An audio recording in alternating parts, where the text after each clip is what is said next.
Yo, yo, yo. Welcome to All Good Chats, February edition. We've got a guy called Shane coming on today, and yeah, I can't wait to have a chat to him. I think he's got a pretty interesting story that I think that we can all kind of tap into, and that we might be able to get a lot out of. So I hope your week has started well. Mine has. It's been a very busy week. It's very hot in Cairns. The heat is here. The sweat is here. And we're all feeling it. My lawnmower's broken. I'm waiting on a part, so my lawn is getting longer and longer and longer. But give us a wave wherever you're from. This is actually Shane's first live, so I'm hoping that he doesn't have too much drama. I can see him in here now. So Shane, if you're watching, all you have to do is hit the request join button, and we'll get this chat on the way. There we go.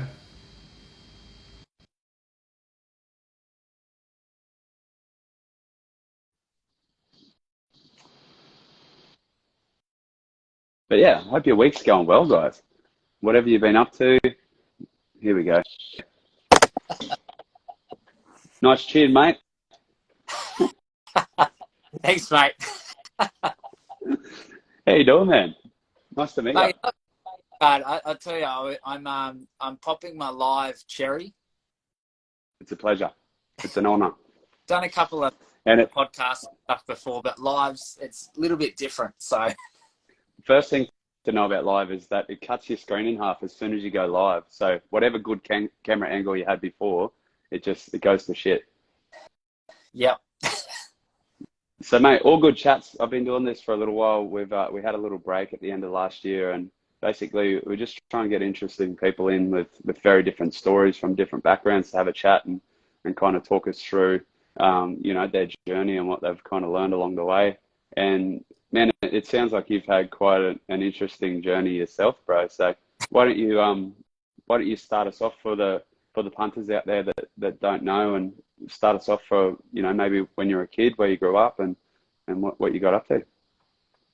Yeah, it's such a difficult one because I've done so much. I'm such a young person, but I've done so much. So, I mean, it's a good thing. I've lived life. I've had a lot of experiences, which is great, really, up and down. And I've just recently probably started sharing a little bit more of my story, which people have been connecting with, which has been great. I was born in Western Sydney. I was born in Windsor, so really about as west as you can really get before you start hitting sort of the Blue Mountains and stuff. 1990, so I'm 32. There was a huge flood. It was in the middle of a flood. 1990 flood. Some people might remember that. I don't know. I don't. I was three, so not me. Yeah, mate. Really grew up though, sort of Blacktown. My best friend was in Mount Druitt, so spent a lot of time between Blacktown, Mount Druitt. Went to Blacktown Boys High School. Yeah, so really born in Windsor, but really grew. Did you go to school down there? I went to primary kindergarten in Windsor. And then after that, I was in I was in Quakers Hill Primary School. So up until about year 3. And then quite interestingly enough, year 4, year 5-ish, I was actually in Redbank House, which was a partnership between the Department of Education and the Department of New South Wales Health. It was like a hospital for treatment-resistant kids. So when I grew up, my parents split up when I was younger. Really affected me quite a lot. And so I'm going back 30 years. I didn't know how to articulate it. I didn't know how to say, hey, I just want my dad to come back. I just want to go home. What was really interesting, I tell people this a lot because I think it really affected me, and I still bring it up now, but I when my mum first left my dad in Windsor, you know, we had a family home sort of thing. So I'm probably 3 or 4, and my mum moved out, and I guess for her own reasons, probably didn't want to move too far away. And obviously a rental come up in the same street. So we then were living with our mum on the same street as our dad. And so we'd drive past every day and we'd be like, wait, hang on a second. So me and my little brother, we'd be like, wait, what? Why aren't we going home? So we were confused because we're still like, hey, dad's there, mum's here. Why are we going home with mum? It's on the other side of the road. And man, that really, I think that traumatized me a little bit. It doesn't It'll be very, sound very that confusing. bad. Like, yeah, well, and then when you're a kid, I think that's the thing, is because I was a kid, it was traumatizing because I didn't understand. It didn't make sense. I was like, wait, did I do, you know, and this happens a lot with people that have had parents that are separated. You're like, wait, did I do something wrong? Like, did my dad not love me? Was my dad like, hey, I don't want the kids here? Like, you don't understand that stuff. So there's a lot of pressure for little kids. And then the worst thing, you know, my mum, obviously, we lived on the same street. My mum was still friends with the neighbours. So literally next door to like my dad's house, my childhood home, I'm living there and we're getting babysat by the neighbours, like while mum's got to go to work. But we're out in the backyard playing with their kids, and dad's in his backyard at our house on the other side of the fence, like mowing the lawn and stuff. And me and my little brother would be like looking over the fence like, hey, Dad, like, and he'd come over and he'd say hello. But again, we'd just be confused, like, wait, why are we getting babysat? Why are we at the neighbour's house when, like I can see my dad, he's right there. So, man, that just, I didn't know how to deal with that. And did your parents communicate, you know, much with you guys, or how old were you at this stage? Do you reckon? I was pretty young. So my brother, he's 2 years younger than me. So I reckon I was about maybe 4 or 5. So he would have been like 2 or 3. I don't know if he remembers as much.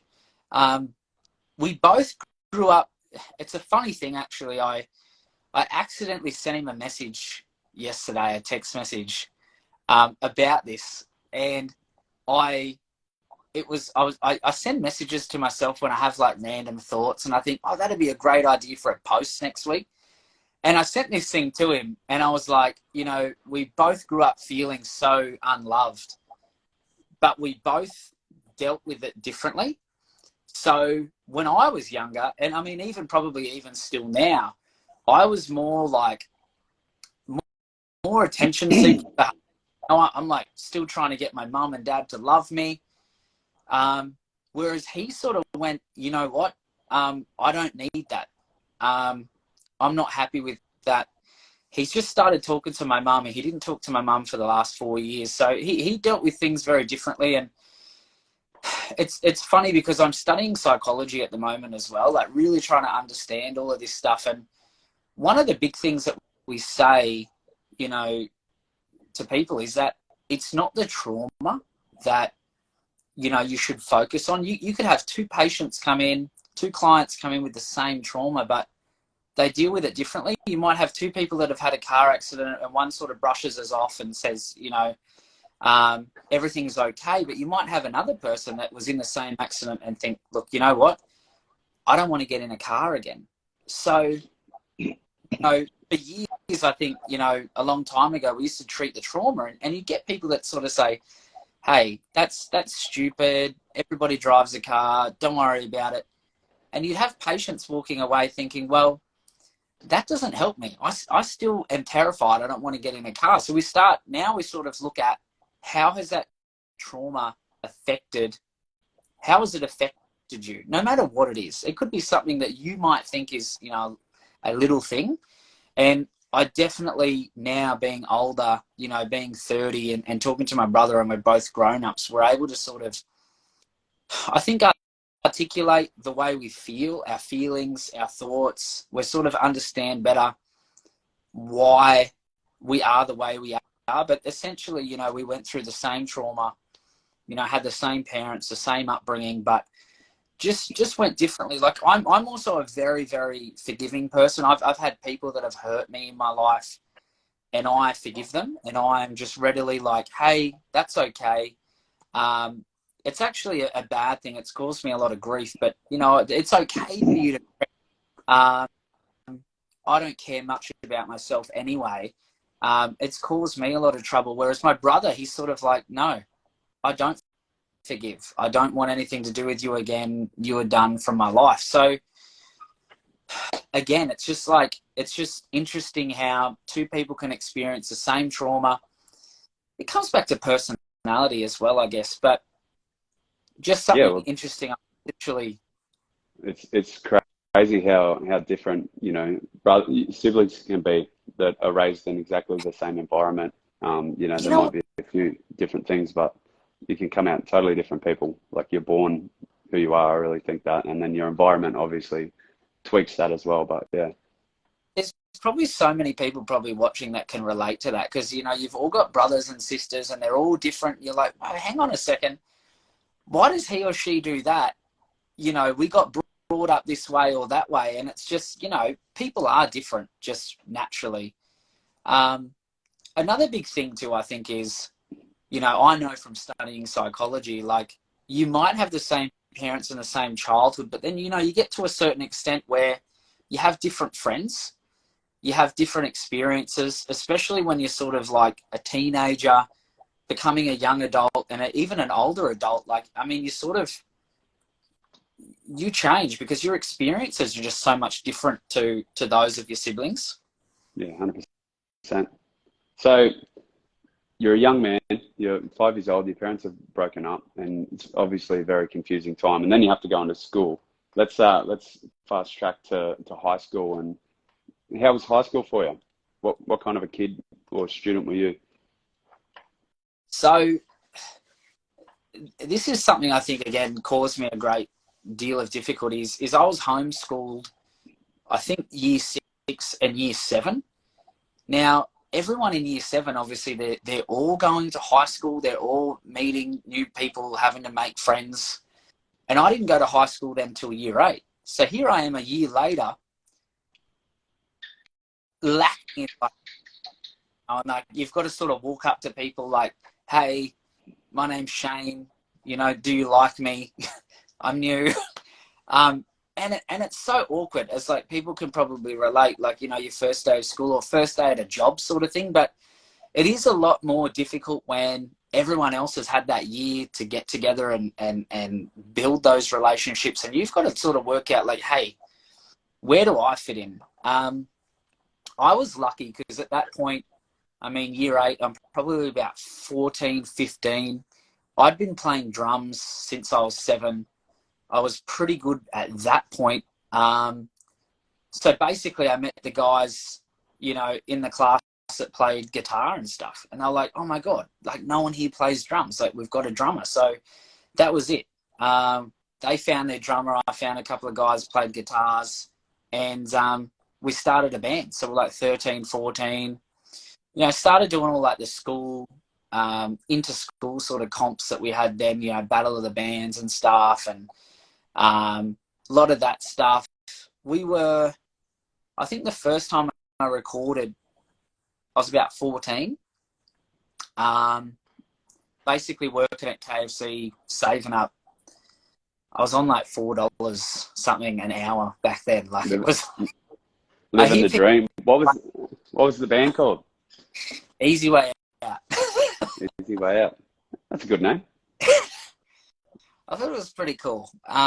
We did some cool stuff. We actually, I was pretty entrepreneurial when I was younger. I remember we were like, hey, we were so terrible. Like, so we couldn't get shows. We were like, hey, we're at high school. We're awful.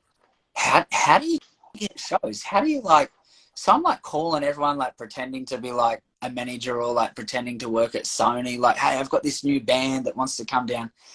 And it was so, they must have like heard my voice and thought, this is like a 13-year-old kid on the other end of the phone. But man, I did that. We ended up going to where I lived in Marion. There was like a council hall, and you could hire it for $400. Now we did some Battle of the Bands thing, and we won like a free PA hire. So we had this free PA hire. one of my mates' mums in the band, she works at like a butcher shop. She was like, look, I can get like bottles of water and stuff. We can like sell them for $2. We'll charge everyone $10 entry. So what happened was I went down with my best friend. I still don't know how we got away with it, but we went down, 2 14-year-old kids, met with the council guy that like organizes this hall. And we're like, hey, we want to like put on a show, like a concert sort of thing. They're like, oh, okay. And then like, first thing, we're like, how old are you guys? We're like, oh, look, we're like 14. And this guy was like, look, all right, I can give you the paperwork. You've got to pay the deposit. But, you know, you need a parent or guardian to sign it. So I forged my mum's signature on this, hire this whole hall. Like, we could have burnt it down or something. I don't know. Like, luckily, nothing bad happened. But I think about it now and I think, I don't know how we got away with that. But I don't even know how he accepted it. We went back there like a week later with like $400 in an envelope. Here's the deposit. Here's the hire fee. And we put on this show and we made like about $1,500. So we got already established. That's awesome. In the area to be like, you know, hey, do you guys want to come play a show? You know, so they all brought their fans and their people that knew them, and they were just happy to play a show. And, you know, we put it on and we were terrible and we sucked, but, you know, we made a little bit of money and then we're able to put that into recording. Yeah, so just I love those times because I think back and I think like, you know, it's that like nostalgia and like thinking back like when you're a kid and you're like, hey, we did some cool stuff, but we're terrible, we're hopeless. But you got to start somewhere, man. Yeah. And one of the bands that we actually asked to play, they were doing a tour, like an Australian tour, so they couldn't play. But I stayed in contact with them, and probably 12 months later, they were like constantly touring. And about 12 months later, when I'm like 15, I'm going to like all their shows and stuff. Like I know all the words, I know all the drum parts. And I got a call from Brad, who's another one of my good friends now. And he was like, look, man, our drummer's left. And these guys were like, I'm going to say probably 24, 25-ish, like a good 10 years older than me. But he was like, man, you know all the drums you can play. Do you want to go on tour? I was like, what? Yeah. So I'm like 15, getting on a plane. My first show was in Perth, the complete other side of Australia to everyone else. You know, like I was like, I hadn't been on a plane before. I was like, holy shit, here I am on the other side of the country. Man, and like we were playing like venues where I couldn't drink, obviously, because I wasn't 18. So like I'd get sort of snuck in, or it'd be like, hey, you got to go to the hotel afterwards, and did a whole Australian tour. And then that was it from about 15 to about 19, 20. I was just doing that, playing in bands, playing drums, touring constantly. And then when I was about 20, I just got to a point where I wasn't going any further. So, you know, I had those dreams of being a big rock star. Things were going to be great, as I think, you know, everyone does. But it's hard. It's hard being a drummer because, man, I wish I played guitar and could sing, you know, because I think, look, I could probably do my own thing. But when you're a drummer, man, you really rely on everybody else. And I was in some bands. I was in some cool bands. I was in a band called Always Before. Another one of my best friends, and my best friend in that band, his dad was a tour manager for Pink, AC/DC, you know, huge acts, Blink-182. So, you know, we're 16. We'd go to his house. I could basically choose to play any drum kit I wanted. He had everything. His mum and dad got married on the AC/DC tour in Las Vegas. AC/DC's there at their wedding.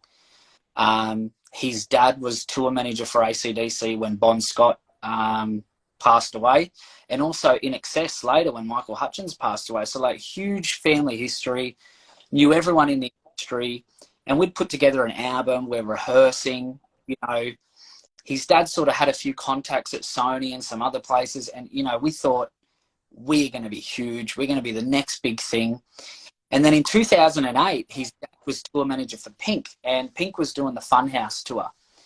And he was Aaron then, he's changed his name now, that's another story. But so my friend Aaron, he's pulled him aside and he's like, look, this band thing might be cool, but you're 17.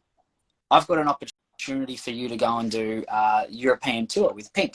You know, you're going to get $2,500 a week. You can come back. Then if you still want to have a band with Shane, you can do it, and I'll work really hard and you will be huge.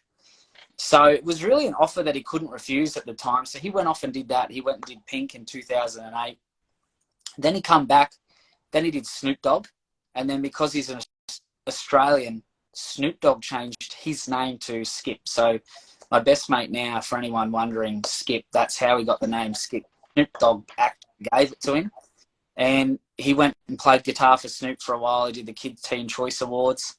So then I'm like 18, 19 now, still playing in other bands and stuff. But it was like having that golden ticket, you know, the Willy Wonka's golden ticket, and then it sort of pulled away from you. And then, you know, when I got to about 2021, I was like, I'd had a lot of golden tickets pulled at that point. Like, I'd done a lot of cool stuff, had a really good life, but then I've also got friends then that are like settling down. They've got jobs, they've got houses, they've got cars.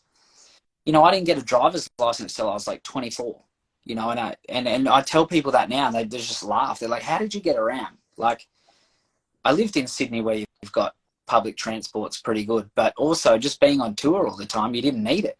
But that's when like the depression sets in. You also pick up a lot of bad habits on tour. You know, I didn't do a lot of drugs. I've always been pretty against drugs, but I did go through a phase where I got really, really into cough medicine, Robitussin. Like, I'd go to the pharmacy, grab a bottle of that, you know, mix it with a Red Bull, and I'm 12 hours, I'm sort of off my head. Really? What is that? Is that called jungle juice? What do they call that? In America, they call it like, all sorts of things, purple drink and all sorts of stuff. But in Australia, there's only, I mean, as far as I know, there's only that one brand that has the active ingredient in it. It's basically DMT. So it's like, a bit like doing, a hallucinogen then? Or? Yeah, it can be. It's, okay. I describe it like everything feels awesome. I remember I had a friend who brought it over randomly and was like, hey, everyone, just drink half a bottle of this cough medicine. I'm like, what is that? That's a cough medicine. You want me to drink cough medicine? He's like, look, trust me. Someone told me, or someone showed me, you drink half a bottle of this and like life's good. And I was like, all right. So I did. And I remember for the first hour or two, I'm sitting there, we're like watching a movie inside, lights are off. I'm thinking, I don't feel shit. Anyway, I get up and I've got to go to the toilet, and I go outside and I'm there going to the toilet, and I look up and I just see these stars, and I'm just like completely blown away. Like, wow, the sky looks so amazing. And then I'm like touching, you know, the concrete, and I'm like, whoa, like the concrete never, like, it's usually hard, and this feels really nice and soft, and like, hey guys, come and touch this, like, and you sort of want to rub your face on it. You're like, man, it just feels so good. And it's like, that's how I explain it. Just makes everything, I mean, again, just a hallucinogenic, makes everything feel really awesome. So sort of a little bit like LSD, but I never sort of had a bad trip. You're never like, well, I mean, I never got to the point where I ever sort of, you know, freaked out or anything like that. But it was just this weird thing, and I loved it. I was like, look, I can go and I can get it for $15 over the counter.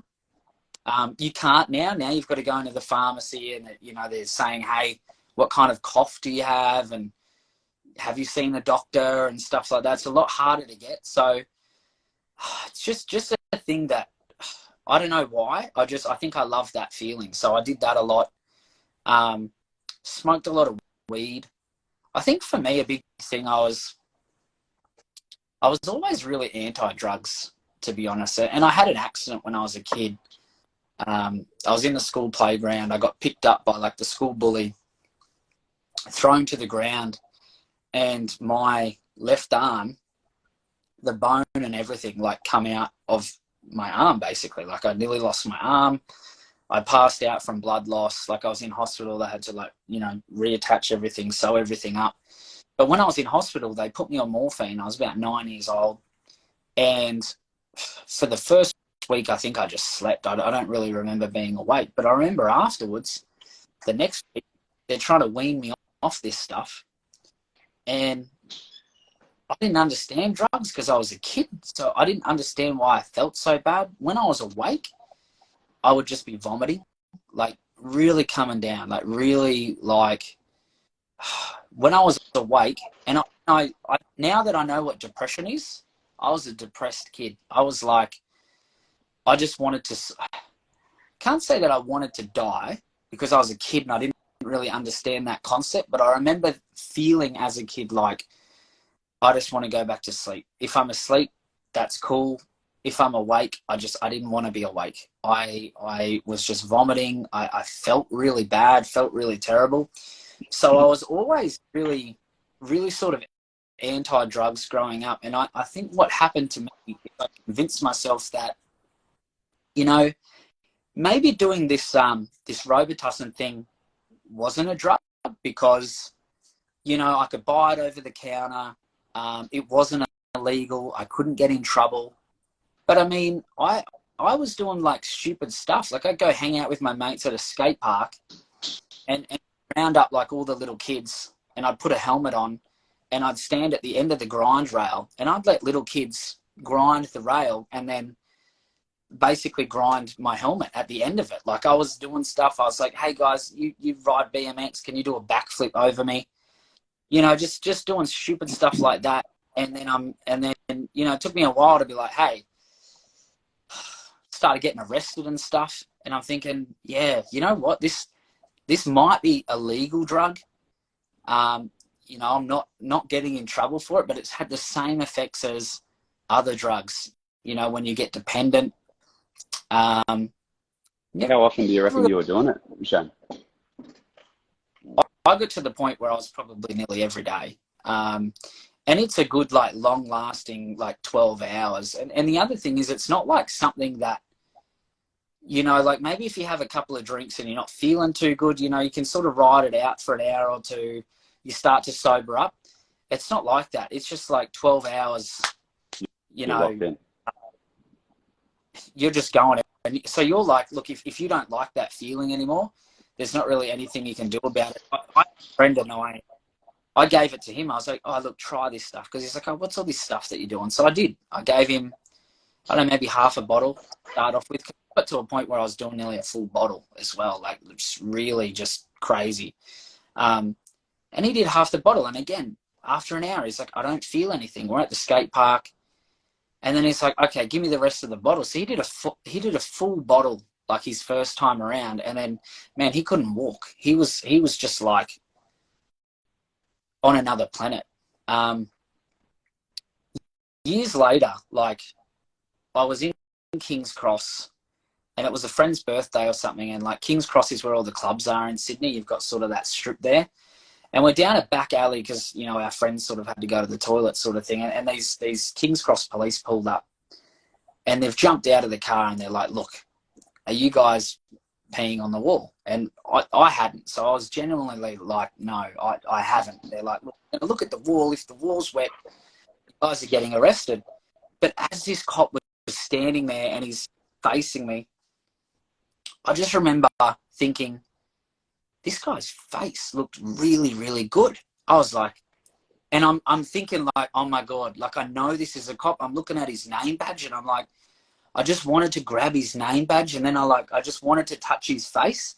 And I'm like, you know, I'm sort of getting like this and he's looking at me and he's just like, he sort of gets stepping back a little bit like, what the fuck? What are you looking at me like that for? Like, are you on drugs? And I'm like, no, I'm not. Like, you know, thinking to myself, I'm not on drugs. I just drank some cough medicine. But, you know, and then my friend sort of come and grabbed me. He knew like what was going on and they put me in a hotel room and they kept me there for the night. They were like, man, you were just like crazy. And I remember the next day thinking, you know what, man, I was just about to go and touched this cop on the, you know, it would have been like an assault.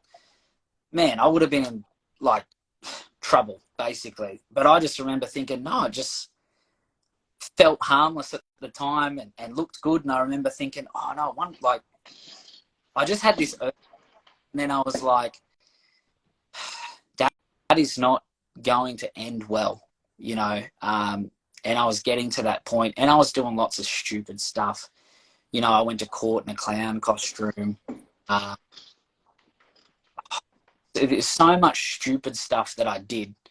I didn't realize obviously we used that photo that you sent through for promo. I didn't realize the story behind that. We went with it because it was nice and colorful, like our logo. But what was the idea behind that? Just the vigilante kind of, you know, trying to make people laugh and having a good time. What was the court appearance for? In all honesty, it wasn't really my idea, but like and I'm still a little bit like this now, but like I'll go along with things. Like, again, I'm trying to fit in with people. I am trying to be funny. I think, oh, that's a fun idea, yeah. But then I find myself doing things that other people are like, why the hell would you have done that? That's so dumb. But this was another one of those occasions.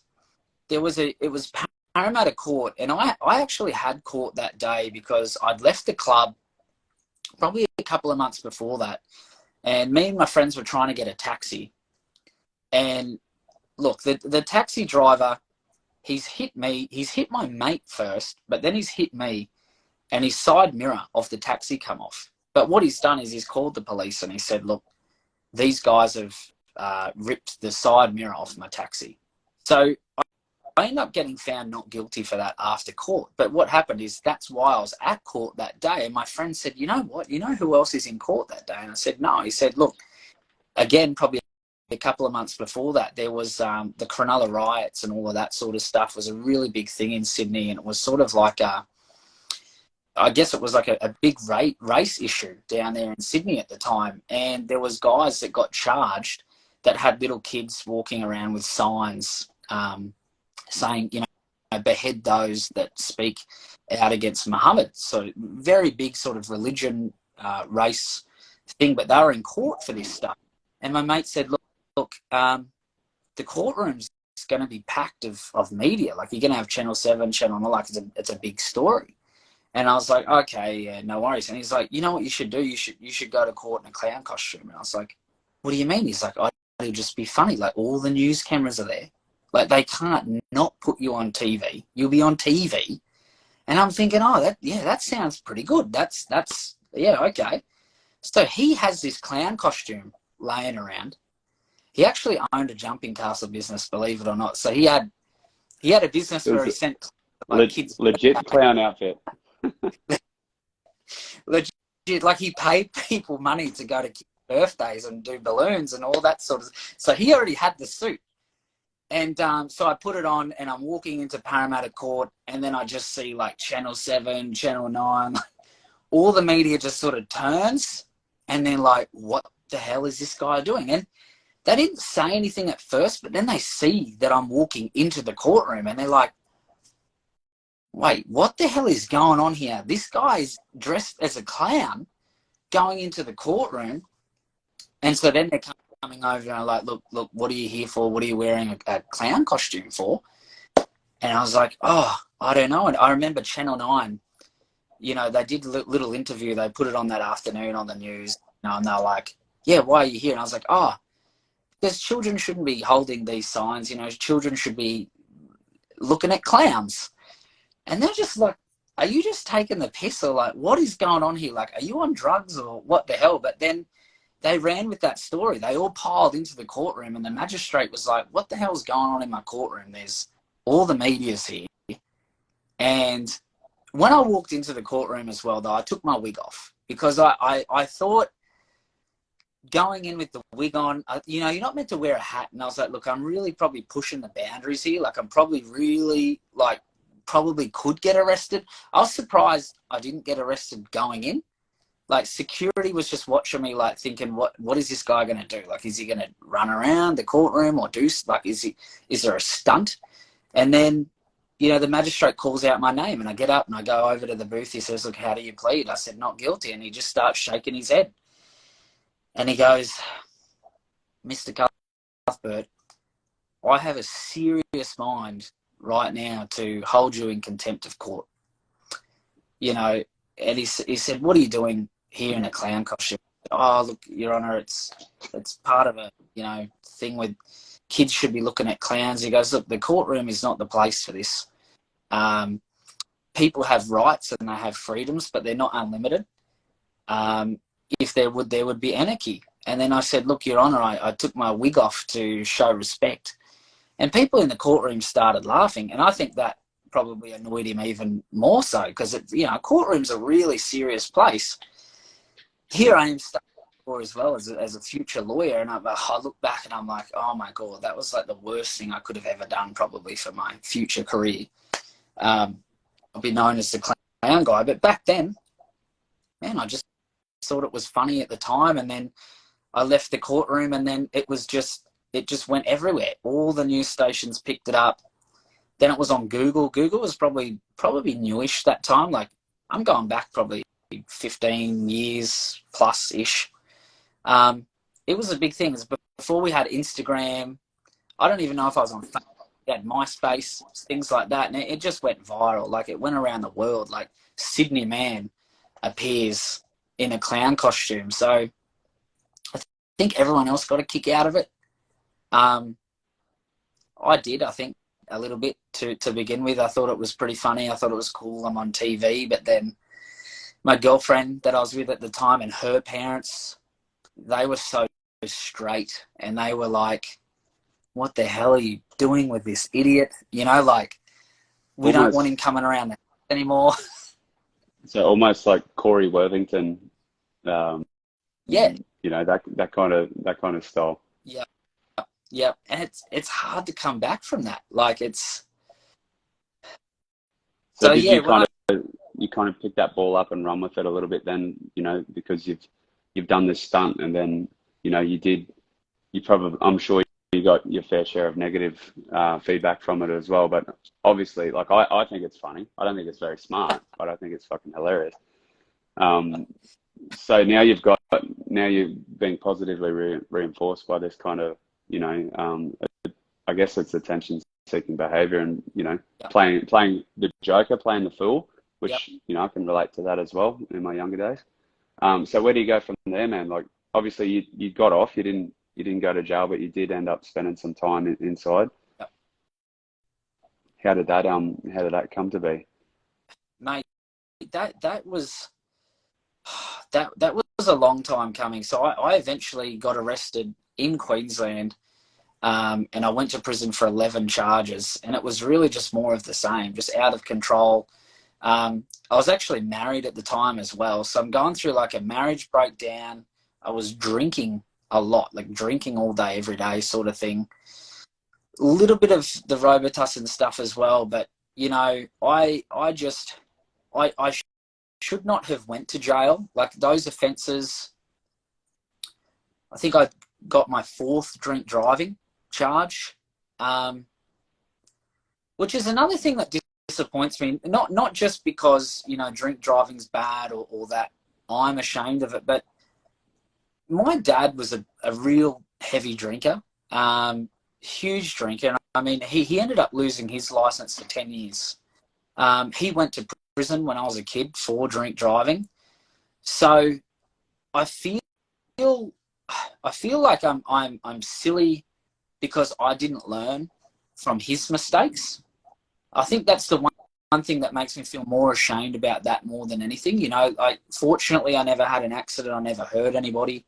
I drove a lot more than the 4 times. I know that. I know I was caught 4 times, but I was quite a regular drink driver. But I think that's what really makes me feel more ashamed, is that, my dad did that. When I was in hospital, I was talking about before, when I was a kid and I had that injury.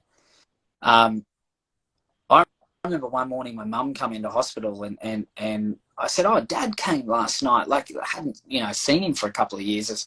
Yeah, he came, he brought spaghetti bolognese. He used to make just awesome spaghetti bolognese. And My mum said, no, your dad wasn't here. And I was like, no, I'm telling you, standing at the end of my bed. He come in last night, middle of the night, with spaghetti bolognese. She's like, no, Shane, your dad wasn't there. He was in jail. And I was like, jail? What do you mean? What's jail? Like, oh, it's where like bad people go, sort of thing. Like, I didn't really sort of understand. And then even to this day, I still have that memory, and I'm like, no, he was there.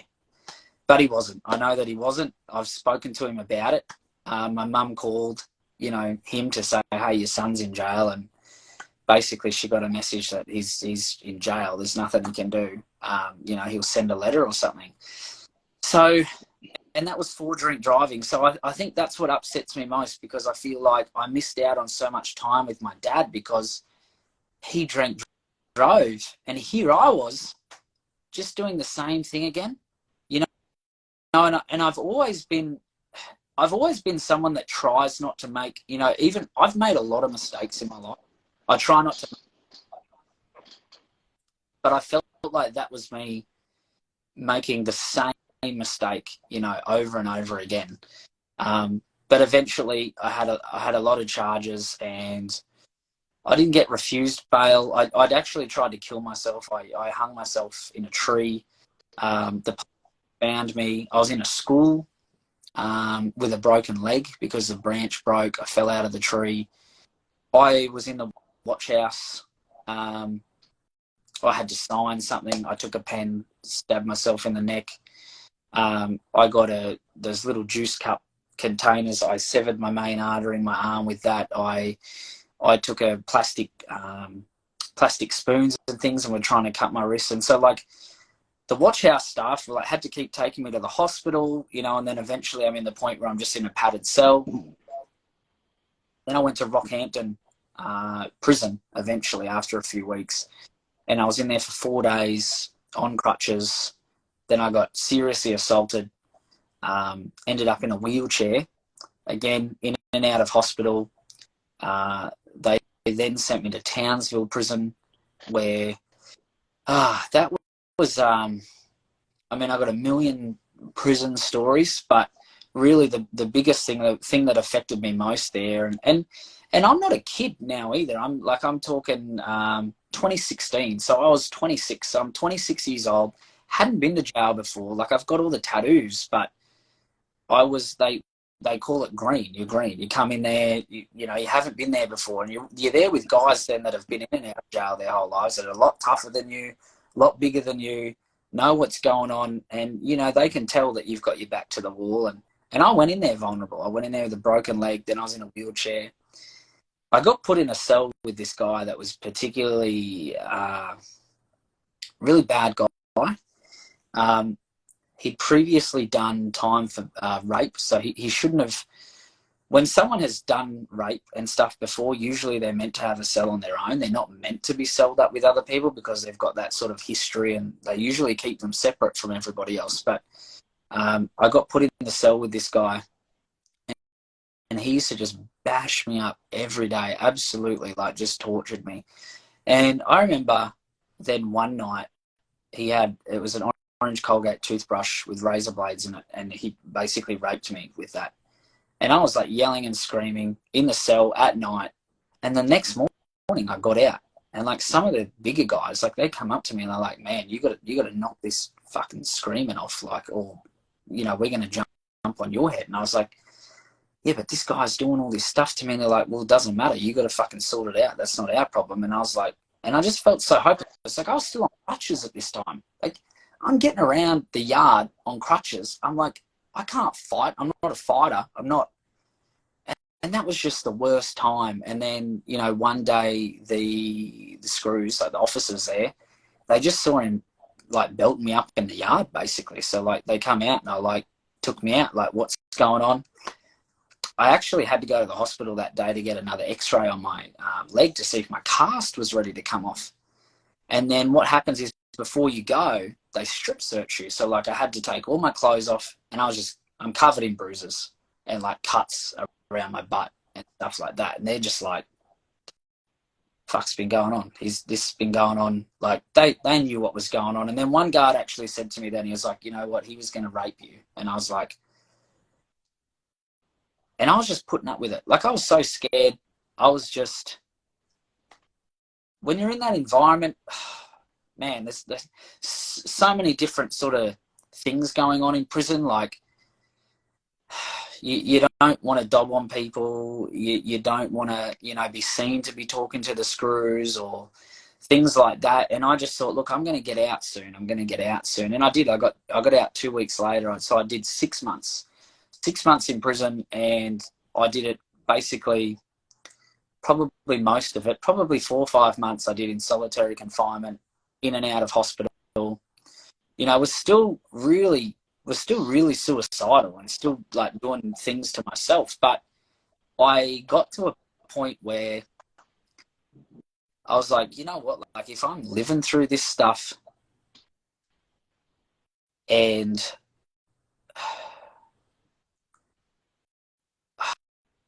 that, I think I just had to apply a reason to it.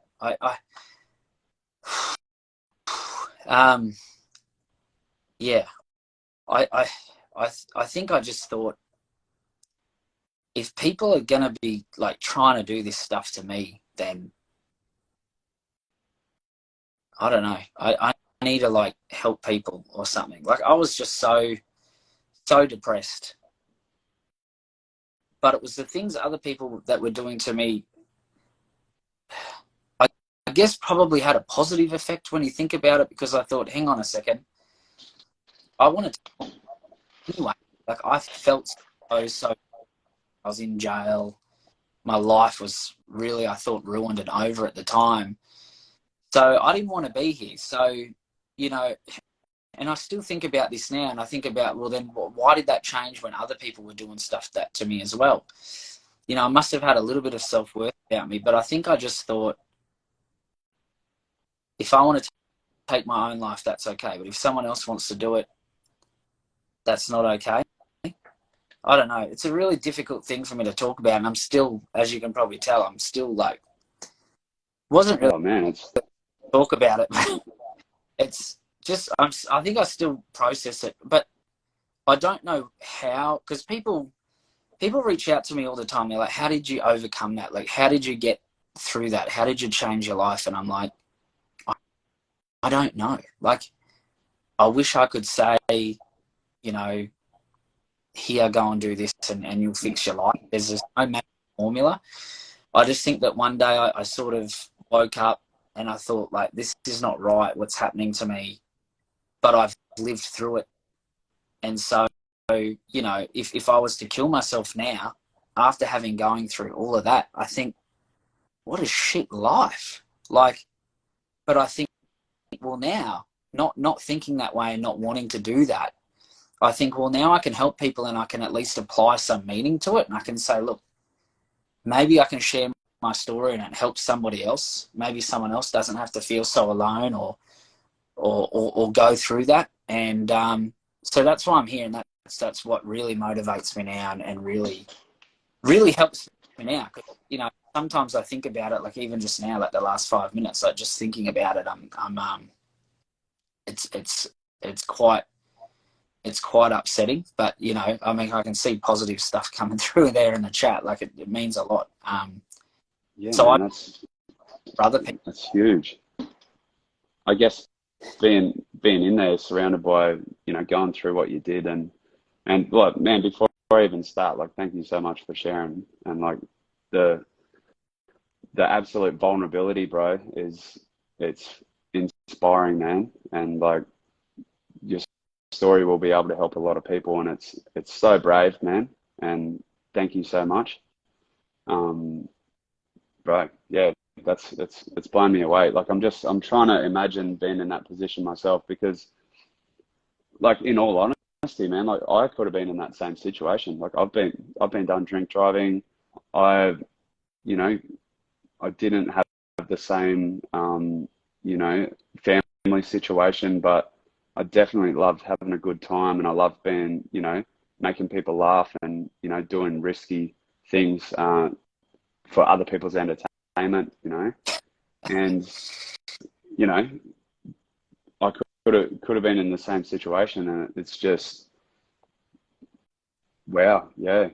I guess the good thing is like you did get to experience, and you were surrounded by people making shit decisions with their life, and you got to have a really good, a very good vantage point to see, you know, where your life could end up if you kept going down that path. And I think Yeah. prison it's the crossroads, right? You either go, fuck this, I don't want to be involved in this life, or you make really good connections and you go, fuck the outside world, and you know, you go down the other path. So good on you for going the right way, man. Like, Man, it's a tough journey. I think it makes you a better person. I know, I can honestly say, you know what, it made me a far better person. You know, I started studying psychology and law, you know, when I was in prison, because I wanted to help people. I wanted to do something with my life that did that. And I thought, well, that's the way to do it. I can understand myself a bit better, and others, and why people do what they do, and then maybe help people. And then I was released. I was released in Cairns about 5-6 years ago. And, you know, I'd just gone through that divorce. Again, really, like, man, I was sleeping on, yeah, what's really cool, actually, I didn't mention it, but we both live in Cairns. So we do. when I'm talking, about, I was living on the Esplanade, man, quite simply. I tried to go in the hospital. I stayed my first night in the hospital waiting room all night, and it got to like 4 a.m. and then, you know, they sort of come out and they're like, hey, are you waiting for anyone? Because everyone's been seen. And I was like, oh no, I'm just homeless. I'm just sitting here. And they're like, oh, look, sorry, you can't actually be here. You've got to leave. And then, man, I went and slept in the skate park there. Did a couple nights there. I got dengue fever on the Esplanade, sleeping in there's a sort of a cubby house, a kid's playground, Muddy's playground. And then I got to go to hospital. But I was just feeling really down, sorry for myself, still extremely depressed. I'd gone through like quite a lot of trauma in prison. That's another thing that I think is really interesting about my stories. I went through trauma like really late in life. Like, I mean, I know my childhood wasn't perfect, but you know, when people they talk about things that happen to them that are really traumatic, it's usually earlier on. And I think, you know, you never know when something traumatic can happen. I mean, you don't know. You could have a car accident or a plane crash, or, you know, a breakdown of a marriage or something like that. You don't really know when it can happen. It can happen at any time throughout our lives. And I think we're starting to become better at understanding people and talking about stuff. But man, I was here in Cairns, and you know, my family was saying, look, why don't you come back to New South Wales, move back home?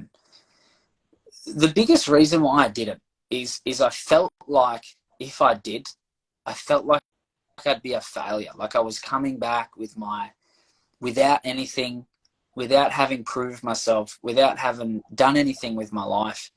And so I stayed in Cairns, and as you know, Cairns is such a bloody magnificent, beautiful place. Lots of other people that have, you know, come from Sydney, Melbourne, or overseas that have found Cairns and made it their home. So I've been here, and now I live like such a good life. You know, you can go out. I remember the first sort of friends I made in Cairns. They were neighbours of mine. They were living across from me. They had a big boat, and they said, look, do you want to come out on our boat this weekend and go to Fitzroy Island? And man, I went out there, yes, and man, I was like, holy shit. Like, I was in a prison cell in solitary confinement, you know, 2 months ago, and I was out here on this boat, and it's like palm trees, and you're out on an island, and you can't see the city from Fitzroy either. So you feel like you're in Fiji or on some island in the middle of nowhere. And I remember thinking, holy shit, like, this is the way I want to live my life, and this is where I want to stay. And, you know, now I'm here. I do so much volunteer work in so many different spaces. I went to actually go speak to 2 weeks ago. It's really cool. I went to the same homeless shelter I was at 5 years ago to speak to the guys that are there, that are homeless now. And that was so incredible. Like, probably really powerful for those guys, but for me personally, like, I was sitting there like looking around like, wow, I want to here 5 years ago, and I'm telling these guys, I'm like, I was in your same boat. Like, I might be dressed up now and drive a nice car and all that, but I was like, man, I was here where you guys were. And I had a guy there 6 years in prison, and he'd also was studying law, was just about to finish, and you know, bloody good on you. Like, it was just so great to see, and just be so humble and go back there. So yeah, I do a lot of volunteering, a lot of stuff in the community where I'm just out trying to help others, and that's my purpose now.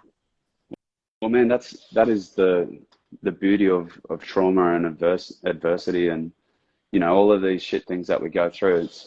I like to say it's a present wrapped in really fucking shit wrapping paper, but it's a gift, man, because then, you know, then you can actually empathize with people, and you can actually relate to people, and you can help them get through the same thing. Because, you know, if someone goes down to that homeless shelter, like even me, so if I go down there and start telling people what they need to do to get, you know, to get out of there, and try and say, no, it's all going to be fine, they're like, what the fuck would you know? Like, honestly, like, fuck off. So it's such a gift, man. Like, and that's the positive that comes out of all of this. And good on you for turning it into a positive, bro. Because like, it's huge, man. What a comeback. So, fuck, man, I'm trying to wrap my head around this. Like, so you come out of jail, you've been through this horrible shit, your marriage is breaking down on the way in, you try and you don't want to be around anymore. And then on top of that, you get fucked with in jail constantly. And then you come out and you probably don't have a penny to your name. You feel disconnected and, you know, shamed to go back to your family because you know, because of your situation, and you end up homeless. So yeah, where's your head at? Where's your head at then? And what is the difference? What's the difference between then and when you went in jail? Because when you went in jail, you're obviously like, you'd had enough, you were trying to tap out. But when you come out, something's clicked and something's changed. So what do you reckon that is? Again, this is the thing that I find so difficult to try to pinpoint it.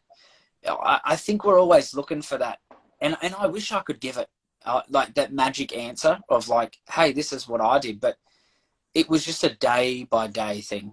I had some good support. I had a psychologist, Dr. Jeff Nelson here, he's not here at the moment. He's actually just flown to Alice Springs to help. There's a lot of, you know, trauma going on there and a lot of people that need help. So he's flown down there to help out. But he was pivotal in my recovery. And again, I can't say that he had a magic formula or magic words or anything. There's not one thing that I can say that he said and I, you know, the light bulb came on and I was cured. It was really what he did was believe in me. You know, when you've gone through prison and that sort of stuff, I mean, even while you're in prison, there's not a lot of people in there to tell you that you are a good person and you're going to do well and, hey, you're intelligent and go and change your life. I mean, when I left prison, the last thing that they told me was, I will see you next time. And I said, I'm not coming back. And they said, well, that's what they all say. So that was my you know, departure message, the thought that I was left with. You know, and I haven't been, and that's great. But you don't, and especially for me, I was so isolated because my friends, I'd left them all behind. I was in a new state, I was in a new town, and Cairns is quite far from Sydney. I mean, Cairns is further from Brisbane than Sydney, for anyone that is, you know, doesn't have a map handy. And so I was really far away and really isolated. But Dr. Jeff Nelson, I mean, he would come and visit me while I was in prison, which was good. I had this great relationship. I was working with him beforehand. He knew that I had no family and friends, so no one was coming to visit. You know, everybody else on the weekends going to their visits, and my name was never on the list. But he would come up. He wouldn't get paid for it. He would just come up because he thought, I guess he just believed in me. There was something he might have thought, you know, not a bad person if little bit of support. He encouraged me to enroll in university. Now, just talking about that for a moment, you know, I did kindergarten to year 3. I basically didn't year 5. Red Bank, a bit of a hospital for kids, treatment-resistant kids. A whole nother story, that one is. Then I was homeschooled in year 6 and year 7. I did year 8. I think I started year 9. I think I got expelled. And I'm 15 out on tour. Now, so I did 5-6 years of school. Right? I did half as much school as anybody else. I didn't do year 11. I didn't do year 12. He's like, look, you got to go to university, you know, study something. And that was great because I think he knew that I just needed like a couple of little wins. And that's literally what it is. And I tell people that now. I'm like, look, I see people, I'm a student mentor at my university now, and people get down and they're like, oh, I'm 6 months away from my degree, like failure. I'm like, what are you talking about? You've completed 20, 30 subjects, like you succeeded. But people lose sight of the little things, and they're so used to seeing the finish line, you know, for this big thing, which is great. But the thing is, it takes so much time to get there. You know, it's like running a race for 4 years or 5 years. You can see the finish line up in the distance, but, you know, you stop and you get demotivated along the way. You hit a hurdle. You know, there's things that you've got to overcome, and that gets you down. So you've really got to, along the way, start looking for, you know, markers that are like, okay, I've come this far. And for me, I remember doing my first subject and completing that and like successfully completing it. And I was like, whoa, I just felt so good about it. I went into his office, like basically ran in there. It's on Grafton Street. It was on Grafton Street. And I went in there and I had it in a frame. And, you know, a lot of people are like, why would you frame that? Like that's not a degree. It's only a subject. And I was like, well, I don't care. Like for me, I've done one subject at university, overcome all this adversity. Here I am. I was proud of it. And he was like, that's great. Now go get another one. Go get the next one. You know, and life is a combination of really all those little wins. So I encourage people to just stop. And when you have that little win, give yourself a pat on the back and encourage yourself, because that's what keeps you going. Because it's hard to stay motivated long term. It's hard to reach goals that are really, really far away. So you've just got to break it down and go, you know, what are the steps? And that's really what I did. I just took each day at a time. You know, I got out. I was on the Esplanade. I got dengue. I went to a homeless shelter. That was a win. Quigley Street shut down now. Then I went to Ozcare. Now, to get to Ozcare, they've only got 12 beds, but they'll have you for 3 months there. Now, that means you get your own room. You know, it's luck when you compare it to other homeless shelters. You've got your own room. You know, you share a toilet block and things like that, but you've got your own room. You've got you get food, breakfast, lunch, and dinner, and you've got a support worker there that's like, hey, what do you need to do? Do you need to get on the housing list? Do you have any mental health issues? Do you need a referral to, you know, GP, drug and alcohol issues? Like, you've got someone there that's sort of with you as you go and do things. And then again, it's a series of steps. I was there a couple of months and then went and I started out, I left there, I went to a share house. I was renting a room, you know, $200 a week in someone's Queenslander. It was just steps. So I can't say I woke up one day and everything was fine. It wasn't.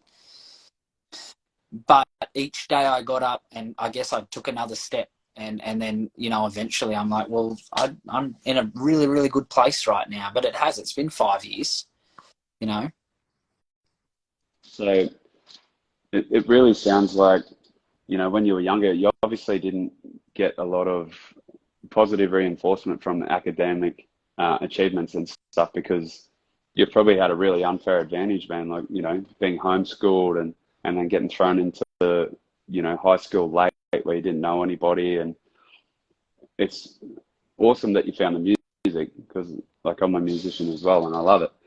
But what were those guys good role models for you? Like that first band that like the older dudes going around on tour and stuff, or was it they look after you a bit, or was it kind of, you know, I think of myself when I was 23 or 24, if I was touring Australia in a punk rock band, and I had like a 15-year-old kid to kind of look out for as well, I don't know how good of a job I would have done.